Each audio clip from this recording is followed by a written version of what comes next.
স্বামীর জন্য যদি কোনো স্ত্রী দোয়া করে তাহলে সেই দোয়া আল্লাহ তাআলা কবুল করে নেয়। সুবহানাল্লাহ পড়েন সবাই।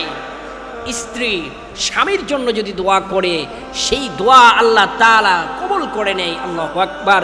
এবং স্বামী যদি স্ত্রীর জন্য দোয়া করে তাহলে সেই দোয়াও আল্লাহ সুবহানাহু ওয়া তাআলা কবুল করে নেয়। সেই জন্য আমার বোনেরা, যারা আমার আলোচনাটুকু শুনবেন ফেসবুকে, যারা দেখবেন সোশ্যাল মিডিয়াতে দেখবেন, আপনারা আপনার স্বামীর জন্য দোয়া করবেন এবং যাদের কাছে আমার আলোচনাটুকু আজকের এই মাহফিল থেকে পৌঁছাবে এবং যারা আপনাদের ফোন হাতে নিয়ে আমার এই আলোচনাটুকু দেখবেন পাবেন, একটা শেয়ার করে দিবেন, অন্য বোন যেন এর উপরে আমল করতে পারে। কারণ স্বামী, আল্লাহর হাবিব সাল্লাল্লাহু আলাইহি সাল্লাম বলেন, স্ত্রী যদি স্বামীর জন্য দোয়া করে দুটি হাত তুলে সেই দোয়াও আল্লাহ তাআলা কবুল করেন, এবং স্বামী যদি স্ত্রীর জন্য দোয়া করে সেটিও আল্লাহ তাআলা কবুল করেন।